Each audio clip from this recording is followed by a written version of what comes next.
Hi, I'm Caroline. Today I'll be talking about my very first Style Arc makes, 2 Zalia dresses. I'll talk about what I loved about the pattern and what really challenged me. There definitely was some challenges. I'm also going to be unwrapping another fabric gift from my daughter. I'm also starting something new today, a retired and restyled question of the day. Look for that near the end of the video. Does that mean you can only answer if you're retired? No. I'd love to hear from everybody, whether you're working, whether you work from home, if you have the struggle of styling, period. Love to hear from you in the comments, so look for that.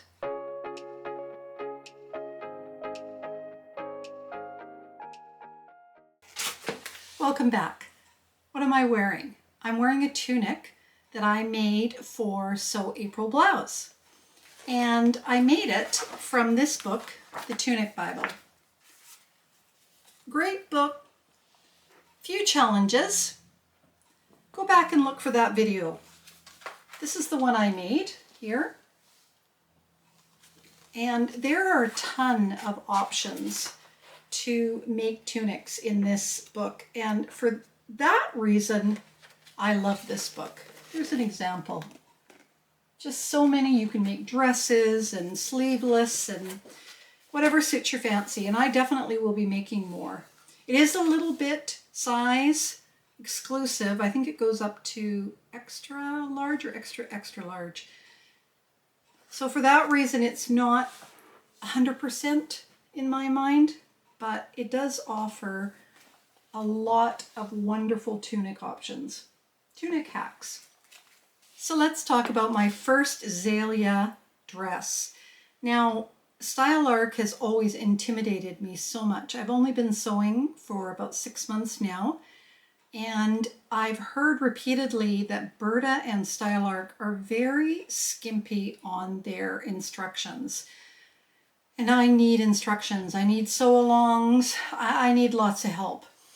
But I really loved this pattern, and my son and daughter-in-law gave this pattern to me for my birthday, along with a gift certificate.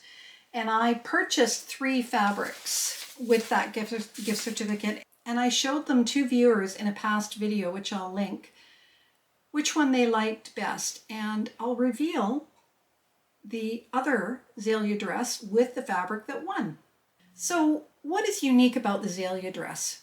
There's a few things. It comes with a V-neck option or a round neck. It's got a beautiful top stitching down the front and down the back, and it's got beautiful sleeves. They really make the dress. And I overall didn't have too much of an issue with this, surprisingly. There is a sew-along on Style Arc's YouTube.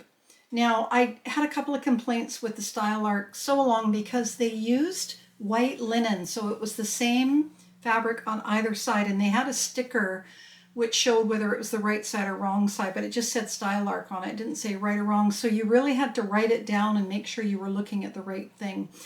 And especially that's important because of the fact that it had the top stitching in that, so you really had to be careful. The V-neck. The V-neck was a big challenge. Here's a video of me in it. I just love this dress, and I'll be making it more. This is a thrifted duvet, this pattern, and apparently it was a very high-end duvet many years ago. Beautiful watercolor print, and it just really turned out beautifully. And it's kind of funny that I did the toile in this cotton. It was 100% cotton, because my second make, which I made out of rayon and linen blend, was I had way more problems with. So let's talk about this one. Which size did I pick? I picked size 16. My bust is 42 and size 16 is 42.1. I didn't worry too much about the waist and the hips because it's a very slight A-line. So it's not like it's tight on the stomach or hips, so I wasn't too concerned about that. The bust was my most important aspect of it as far as fitting, and it really fits beautifully. Fits beautifully across the shoulders and everything. I didn't make a single adjustment other than I excluded the pockets. I have done too many years of laundry and had Kleenex from my own pockets mess it up and have to pick it out. I don't have pockets. I have Kleenex in my purse. I don't need to carry my phone. I always have a purse. So I exclude pockets wherever I can. Pants might be another story, but dresses and that, I'm not worried about it. So as I said, the actual printed instructions are very minimal. At the beginning, a helpful hints area, and you better make sure you read that because it is a lot more than hints. You get your seam allowance information there as well as a lot of other information. Now, seam allowance on Style Arc patterns, they show a dot, dot, dot, which shows you the seam allowance on the pattern, and then a straight line for the actual edge of where you actually cut. That includes the seam allowance. That doesn't make sense to me. Maybe somebody can explain it to me, because how do you transfer that to the fabric easily? It just doesn't really make sense. Anyways, the seam allowance information is in the helpful hints. Another part that's very important, because the V-neck especially has issues with gaping. I looked up a lot of videos and I looked on the Style Arc Sewist Facebook group, and this was something that was very common. And one lady put, and I thought this was genius, and when I make this again, especially out of a fabric like rayon, linen blend that can stretch, she said, don't cut the facing on the bias like they tell you to do. Cut it on the grain and then you won't have the stretching, and also stay stitch it. So I am going to do that next time. I really don't have a problem with gaping on the 100% cotton one, the toile, but my other one, I have a little bit of gaping. And so I thought that was a genius idea. I had problems with the second one with other areas too, but we'll get into that. Another item to make sure you do is you must make sure that you block fuse the interfacing. I had never heard of this term. I didn't know what it was, but essentially it means that you fuse the interfacing to the fabric before you cut the pattern facing out. And this helps with preventing the stretching as well. So I made sure I did that on this one and the other one, but I still had a little bit of gaping on the other fabric. And I still had some issues with the length of it. Essentially, the length of the facing ended up longer. So I had to take the whole thing off and redo it. It was a bit of a nightmare. That one was a struggle, more so than the cotton. Now, let's have a look at my second Zalia make. All right, here's my second Zalia dress make. And as much as I love the pink cotton one, this one is my favorite. So of the three fabrics that I asked viewers to vote on, this blue one was definitely the most popular one. It's a rayon linen from Fabricland here in Canada, and I actually have quite a bit of this fabric, so I'm very happy at how it's turned out in a garment, because it is the first time that I have sewed with it, but it is stretchy, and it definitely can be problematic in that way. But this Zalia dress, what beautiful details it has. The neck, and you really can't see too closely the seam down the front. I did that on purpose just in case I really bunged it up.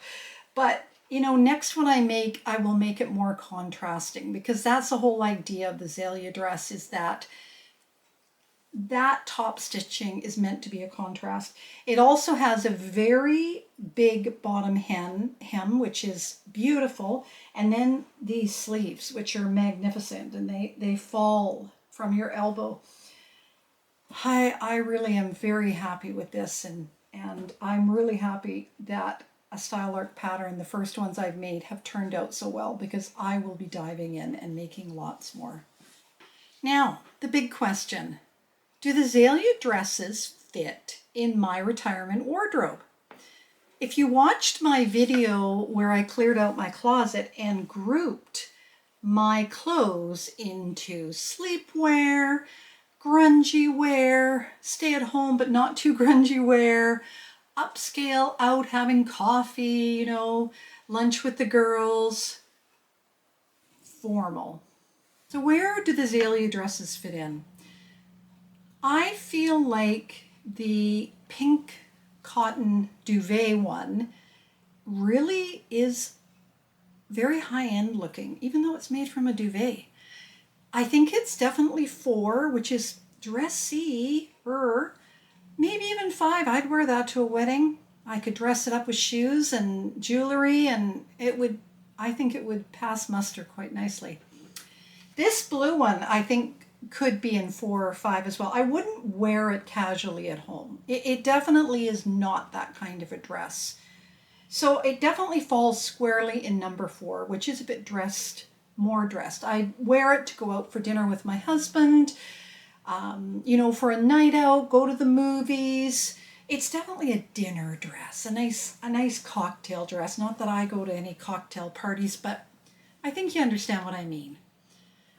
So when I decided to make these, or back in April, the thoughts were just forming at that point as to the whole retirement overhaul, reset, restyling. Things were percolating along at that point when I chose these. But this particular fabric could be a very beautiful shift dress.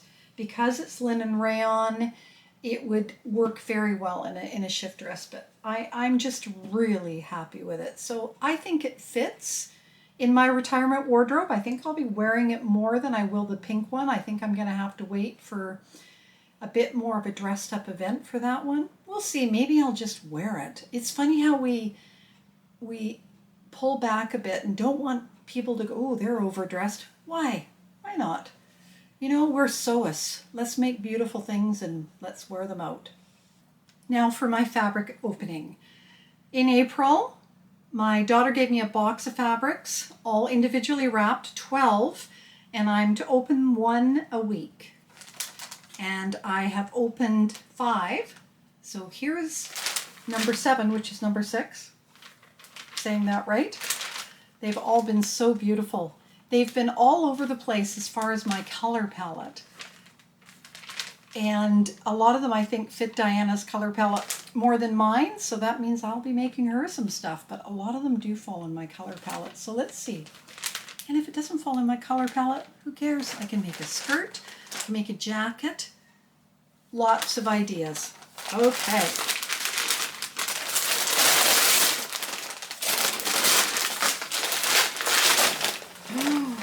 Okay, this is 100% my color palette. Look at that beautiful pink. Just wanted to match this up to my color palette.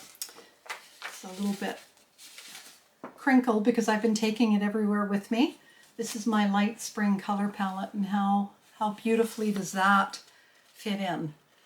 Very beautiful. And the light summer, which I know a lot of the colors look good on me there too. Good job, Diana. So what am I going to make with this? Wow, it's a beautiful rayon. Looks like. Could be so many things. Yeah. I'm thinking a beautiful summer blouse. I think that would look fabulous. Thank you. Okay, here's my retired and restyled question of the day for you. What would your ideal everyday outfit look like if you could design it for your current lifestyle? I'm going to pin this question below, and I would just love it if you would answer. Let me know what your thoughts are on that question. Thanks so much for watching. I'll see you next week. Happy sewing. Bye-bye.